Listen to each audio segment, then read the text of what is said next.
So this campaign starts with just 3 players, and it's meant to be a slice of life campaign. We got Luce, who is going to be a warlock. Discussed ahead of time that her patron would be the Titan, though this is not a fact the character would know.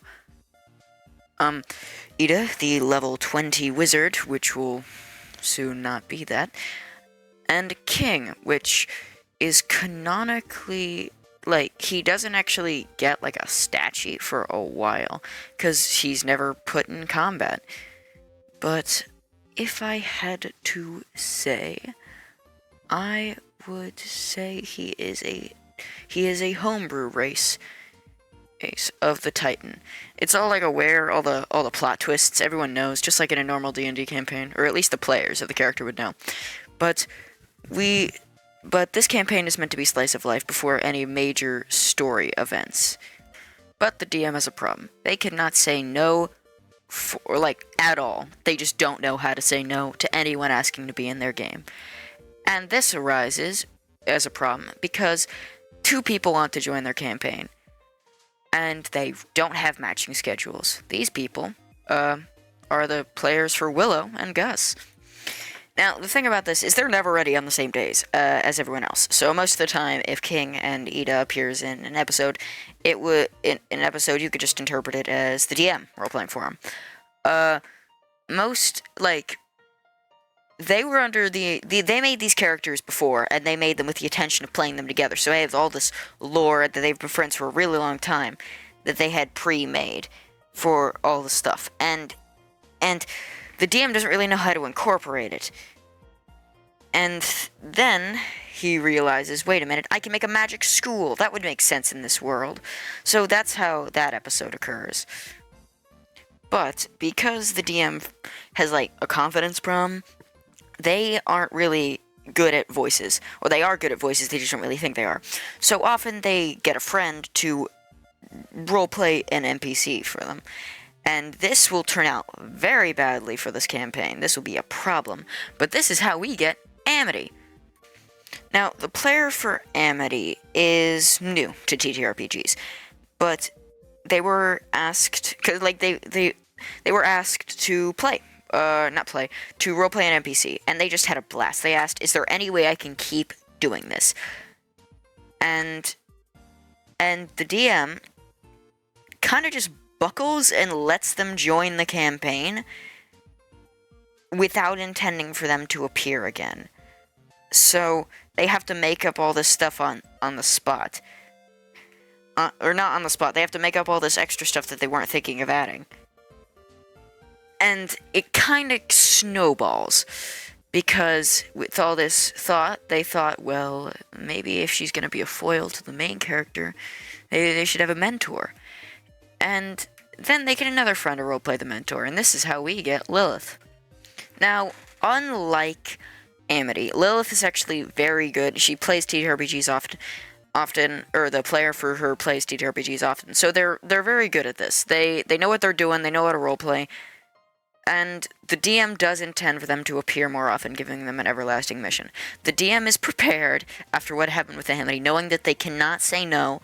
So if they want to become an actual character, you know what? I'm going to let them.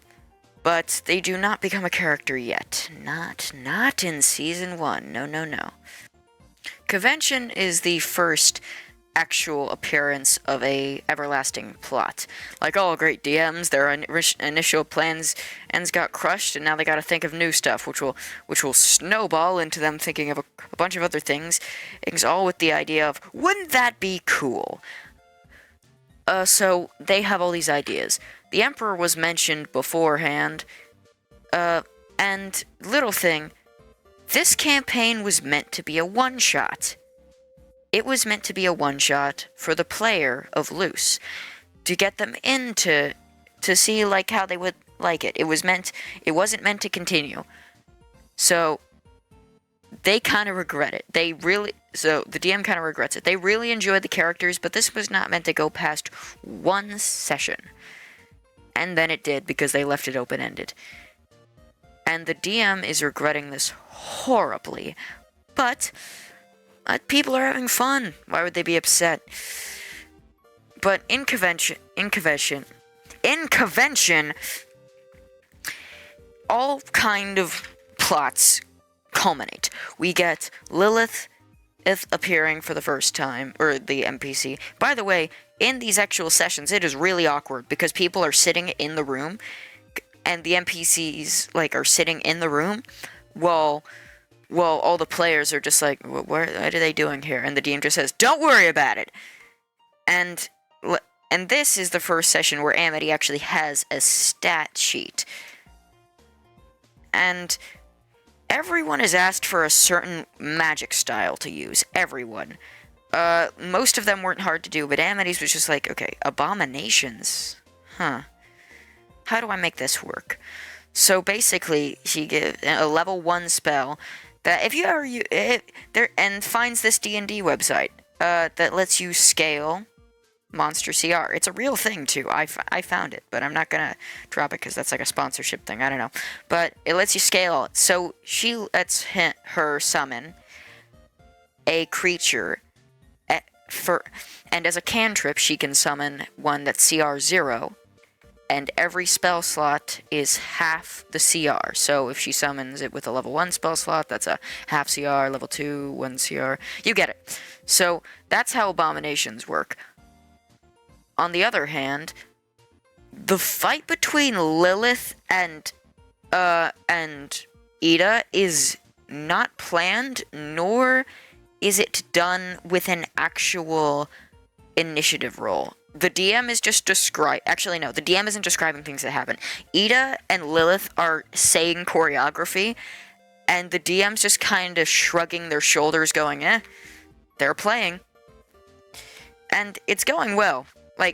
Everyone's having fun, so the DM doesn't really have a problem, but he does know one thing. The plot has to culminate at some point. Now, I haven't mentioned Ida much, and Ida, that's because I wanted to save it for a different section. Ida is a lycanthrope wizard, level 20. The curse was actually the player's idea. They did not know it was going to be this much of a thorn in their side. So the way the curse works is they have the entirety of their health, 1 hour a day. Each hour a day they were losing HP, and 1 HP, and every spell she casts in that time gets her an extra -1. Because of this is how they make it work. Elixir replenishes HP in spell slots to counteract this ability.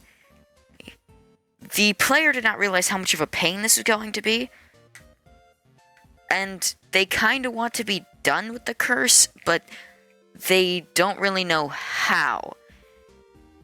And the DM is starting to add things of it's getting stronger, it's getting harder to control, you can't control it for much longer. And the DM means well, he's creating a captivating story that everyone's enjoying, but the player didn't realize how much of a responsibility having this curse would be. And the way the curse works is basically, for Season 1, it's just a Season 1 video, so I'll go more in depth with other seasons later, but basically, if they run out of HP, they go into what is the equivalent of a lycanthrope's full moon frenzy. So, and this is this is a pain at this point in the game. It's slice of life at the moment, but when things get difficult, it might not be so easy, might not be so slice of lifey. They can barely handle adding new people to the campaign anymore, especially with the changing schedules. So they have to keep doing episodes that exclude people, but Belos is the one person they were like, okay, I'm done. I'm just voicing him myself. I'm acting as him myself because I am sick and tired of the NPCs joining the campaign as characters. I love having more people to tell my story to, but it's getting hard to manage. So now that they have all the people in the game, and they got all they need. So for the finale, the DM fully intended for the healing hat to not be able to heal Ida. it to be an old relic with no real use. And, like, Luce's player probably knew it wouldn't work. But, yeah, for the finale, yeah, okay. So Lilith's character has become increasingly desperate because they don't want to die. They don't want their character to die, even though at this point they're still an NPC. But the DM has considered it, and, like, before, like, everyone, no one knows that they're going to become a character, but the DM, like, private messaged, hey, do you want to become an actual character? And they said, yeah. So, basically, okay, so now Lilith has a goal, so they can play this character later. They have to catch the owl lady. And Luce's character, by the way, Amity's character, reason they're excluded, they broke their foot in real life. So, fun. But, okay, so Luce's character sees, oh, the healing hat, I can use that. So they break in. They were not expecting Willow and Gus's character to join in, but they do, and they have, like, a fun little session. And I'm not describing what the magical items do. Lilith's character seizes this opportunity. This is the fight that ensues between Ida and Lilith is the one fight they have in the show that's real, or the one fight they have that was actually had initiative rolled for it. They did this because that way they could have Ida actually be using spell slots, but the DM changed something. Every round you're holding concentration on a spell now, you will lose 1 HP. And that pretty much made everyone be like, oh god, oh no. Ida changes. It's been full established that the gem became fully black. So, like, things weren't going too well. They got the bellow stuff, and then the petrification. Everyone's like, okay, this might just be the end of the campaign. But Luce's character is done. One of their Titan Warlock abilities was to create the glyphs. I should have mentioned that. But it wasn't just something they were intuitive with. It's, at the moment... Yeah. I'll talk about more of that in the Season 2 video. So they weren't that intuitive with it. But basically, now they've got to break in with 4 spells, which is like create fire, create water... control plants or something. I forgot the spells. But, okay, so they break in, they fight Belos, but they know they can't win. Belos is, like, a very powerful character at the moment. And no one knows, if you get rid of their staff, they're pretty powerless. So, at this point, at least. So, they fight, and Belos... The portal door's always been a factor, and the characters had always thought, maybe I could just end the campaign early. It would be funny. And the DM didn't want that to happen, so they decided this is a perfect way to do that. Have Belos get the portal door. But then Luce surprises the DM by saying, I put a fire glyph on the portal door. And hand it to him. He's like, okay, it's not that bad, she can't activate it. Then he remembers that he said palismen have magic in them, and Luce has a palisman! So, she's able to activate them remotely and blow up the portal door. She gets out to the petrification ceremony, stops it, then, well, Ida's still fully transformed, but conscious and knows who she is and what she's doing. Now, here's the issue here.